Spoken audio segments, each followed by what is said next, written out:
let's cover the importance of antibiotic stewardship. So start करते हैं. Antimicrobial agent for the treatment of infectious disease to reduce the illness and death. जैसे कि हमको पता है जो एंटीमाइक्रोबियल एजेंट्स या फिर ड्रग्स होते हैं वो इन्फेक्शन को ट्रीट करने में हेल्प करते हैं. ये बीमारियां कम करते हैं और डेथ को भी कम करते हैं. बट जब से हमारा ये बहुत टाइम से यूज़ होने लगे हैं ये एंटीमाइक्रोबियल ड्रग्स, तो ये क्या होता है कि देयर आर मोर चांसेस कि हमारे जो ऑर्गेनिज्म हैं वो अडेप्ट कर जाते हैं और रेजिस्टेंट हो जाते हैं उसके against. As the drug resistance it has a dangerous impact. अगर कोई ड्रग से रेजिस्टेंस हो जाता है कोई भी माइक्रो ऑर्गेनिज्म तो उसके काफ़ी सारे डेंजरस इम्फेक्ट होते हैं. इम्पैक्ट भी हमारी बॉडी पे पड़ते हैं जो हमारे लिए बहुत डेंजरस होते हैं. Then antibiotic stewardship programme are the almost requirement of for health care settings. जो हमारे ASP प्रोग्राम है वो हमारे हेल्थ केयर सेटिंग के लिए बहुत इंपॉर्टेंट प्रोग्राम है क्योंकि इसके थ्रू हमको पता चलता है कि स्टूवर्डशिप को कैसे करते हैं. Antibiotic stewardship denote cautious and responsible management of anti infective agent by the antibiotic स्टूवर्डशिप.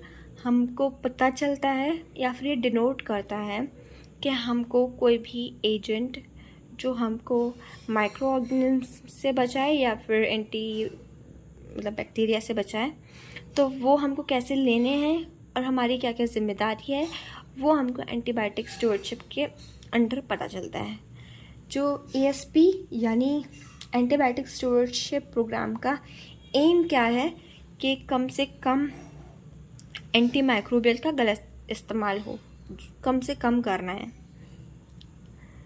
और stewardship programme to ensure antibiotic requirement and their appropriate use. हमको स्टूवर्डशिप प्रोग्राम इसका एक ये भी एम है कि हम इनको बहुत अच्छे से यूज़ करें और जितना रिक्वायर्ड है सिर्फ उतना यूज़ करें, प्रॉपर यूज़ करें और जितना रिक्वायर्ड है उतना तो था ही. इससे क्या होता है कि देयर जो जितने भी चांसेस होते हैं रेजिस्टेंस होने के माइक्रो ऑर्गेनिज्म के वो कम हो जाते हैं. जैसे कि एक सर्वे किया था by the centre of disease control and protection and the Pew charitable trust. इन्होंने एक कंडक्ट किया था एनालिसिस ऑफ एंटीबायोटिक सिलेक्शन के ऊपर, जिससे पता चला था कि जो पेशेंट है वो बेफालतू में ही मेडिकेशन ले लेते हैं जैसे कि erythromycin. Then intake of these medication promote development of resistant infection. जैसे अगर हम बिना प्रिस्क्रिप्शन के मेडिसिन ले लेते हैं तो देयर आर मोर चांसेस कि हमारे अंदर रेजिस्टेंस की चांसेस बढ़ जाते हैं किसी भी ऑर्गेनिज्म के. एंटीबायोटिक लेने का एक ड्रॉबैक भी है खुद. ऑफ कोर्स अगर हम उसको ज़्यादा लेते रहेंगे तो रेजिस्टेंस स्टार्ट हो जाएगी हमारे अंदर. may produce harmful side effect like allergic reaction. हमें एलर्जी हो सकती है. They may eradicate the good bacteria present inside the gut. ये जो हमारे अंदर गुड बैक्टीरिया है उसको भी कम कर सकते हैं और बैड बैक्टीरिया को मल्टीप्लाई करने में हेल्प करते हैं अगर हम एंटीबायोटिक ज़्यादा लेते हैं तो. Thus increase the chances of developing secondary illness. हमको सेकेंडरी इलनेस होने के भी ज़्यादा चांसेस होते हैं लाइक डायरिया या फिर कोलिथिस यानी कि inflammation of colon. Stewardship ensure that patient get the best treatment and are given correct medication to promote their health and promote quick recovery.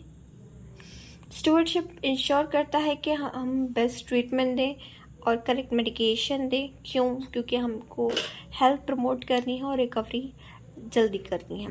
This is important in case of sepsis. जिनको infection है उनके cases में ज़्यादा important है. Which cause the tissue damage, organ failure and even death if correct antibiotic are not given at a definite time. जिन लोगों को sepsis है यानी इन्फेक्शन है ऑलरेडी, अगर हम स्टूवर्डशिप उनके केस में फॉलो नहीं करते हैं तो उनको टिश्यू डैमेज होने के चांसेस हैं, ऑर्गन फेलियर के चांसेस हैं, इवन डेथ भी पॉसिबल है अगर हम एंटीबायोटिक करेक्ट नहीं देते हैं और या फिर करेक्ट टाइम पे नहीं देते हैं। इन केस ऑफ इम्पॉर्टेंस हम ये लिख सकते हैं कि एक तो रेजिस्टेंस से हम बच सकते हैं, हमको सेकेंडरी होने के चांसेस नहीं होंगे, सेकेंडरी जो इन्फेक्शन है वो होने के चांसेस नहीं होंगे, एलर्जिक रिएक्शन नहीं होंगी, गुड बैक्टीरिया हमारे अंदर प्रेजेंट रहेंगे, बैड हटे रहेंगे। देन हम इसमें लिख सकते हैं क्विक रिकवरी, प्रमोट हेल्थ, और सेप्सिस के केस में अच्छे से देना है।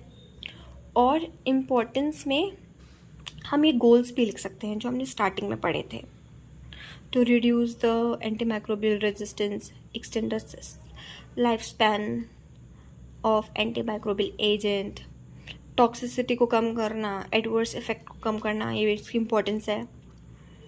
देन और ये इन्वायरमेंट वाला पॉइंट लिख सकते हैं कि हम इन्वायरमेंट में इन्फेक्शन का कंटामिनेशन कम कर सकते हैं। और ये वाला भी medication and agriculture without affecting the animal health, क्योंकि कुछ मेडिसिन ऐसी भी होती हैं जो हमें एनिमल के थ्रू मिलती हैं, लाइक उनकी बॉडी में बनाई जाती हैं, तो वो चीज़ भी कम होती है। तो इम्पोर्टेंस में हम ये सब लिख सकते हैं। तो विद दिस ये चैप्टर ख़त्म होता है। अगर इसमें इम्पॉर्टेंट क्वेश्चन की बात करें तो MRS इम्पॉर्टेंट है, MRDO इम्पॉर्टेंट है, और शॉर्ट क्वेश्चन में हमारा इम्पोर्टेंस जो हमने जस्ट अभी देखे, एंटीमाइक्रोबियल रेजिस्टेंस और इसके टाइप्स और गोल्स। सो ये भी हमारा ख़त्म होता है।